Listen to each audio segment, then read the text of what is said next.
Chapter 1. It began with a ripple in the sky above 770 Eastern Parkway, a moment so brief yet infinite, as if time itself had been stretched, pulled into the void, and let go again. The air trembled, thick with anticipation, the heavens exhaling a silent song that only you, the chosen, could hear.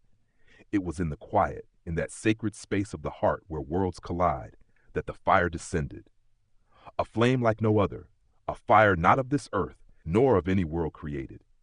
It burst forth from the very essence of the Almighty, igniting the heavens in hues that had never been imagined. It was pure, unfiltered, unadulterated, the Beis Hamikdash, the holy temple, materializing from the sky itself, an infinite blaze that stretched outward, expanding beyond all comprehension. And it did not simply arrive, it unfolded, as if summoned, as if the very cosmos bent in obedience to its presence. From above, the streets of Brooklyn lay still, unaware of the universe-altering event that was unfolding just beneath their feet.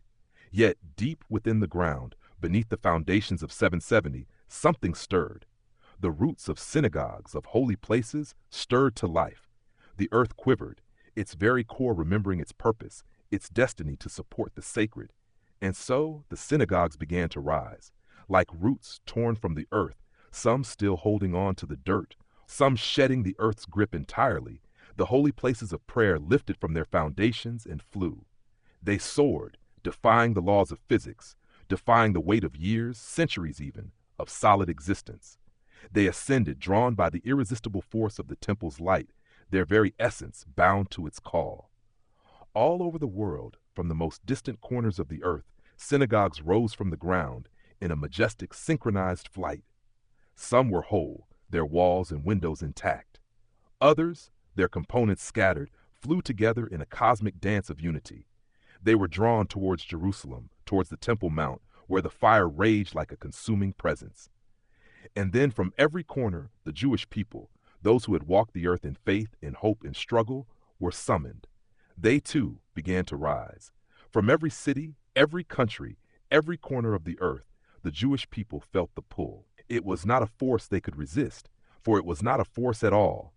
It was the call of the soul, the pull of the eternal. From the plains of Israel to the farthest reaches of exile, the children of Israel rose, soaring towards the temple in the heavens, joining the great flight of synagogues, the great ascent of the faithful. The air was filled with a hum, a vibration that resonated through every being, every heart. There was no fear, no hesitation, only the certainty of divine purpose. And in that ascent, there was unity. All differences vanished, all distinctions dissolved in the light of the Awtsmoos. The very fabric of reality bent and twisted, not in conflict, but in perfect harmony. The heavens above and the earth below met in a singularity, a point of convergence where the sacred and the profane, the eternal and the temporary, were one. The temple, now a pillar of fire and light, grew larger, its flames sweeping outward, enveloping the world. It was no longer a building, it was an eternal force, a presence that radiated through every atom, every particle, every moment. And then, with the sound of thunder, the sea split again. But this was no ordinary splitting. This was not merely a division of waters, it was the reshaping of all existence. The river that flowed from Eden burst forth, its waters parting to reveal the heart of the world, the hidden wellsprings of life. The very elements themselves reshaped, merging with the heavens, with the earth, creating a new order, a new harmony. The righteous, the ones who had passed, were not left behind. Their bodies, scattered across the earth, returned from the dust, recreated in glory. The earth itself gave up its dead, and the bodies were formed anew, perfect and unblemished. They rose, not as they were, but as they were always meant to be, immortal, invincible, radiant with light. The souls of the righteous took their places among the living, their bodies now made of light, of fire, of eternity. And so the resurrection took place, not as a mere return to life, but as a transformation into the divine.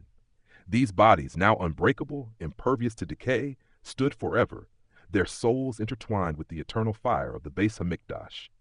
The world, now renewed, basked in the light of the temple, a world in which heaven and earth had finally merged. As the Jewish people, united in purpose, gathered in the temple, the Awtsmoos, the very essence of existence itself, was revealed in all its glory. The kingship of the Awtsmoos now reigned over all.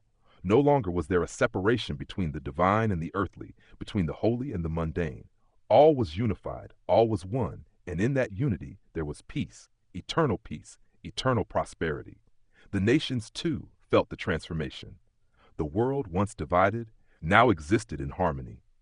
The light of the Beis Hamikdash reached far beyond the boundaries of Israel, and the nations recognized the kingship of the Awtsmoos. They, too, bathed in the light of the divine, found themselves in peace, in prosperity, in unity. And so the eternal reign began. The world was made new, and the Awtsmoos, the essence of all that is, reigned supreme. Time no longer passed in linear motion. The days and nights merged into an eternal present, a present filled with the light of the holy temple, filled with the light of the divine, filled with the light of the Awtsmoos. And so the world was redeemed. Forever.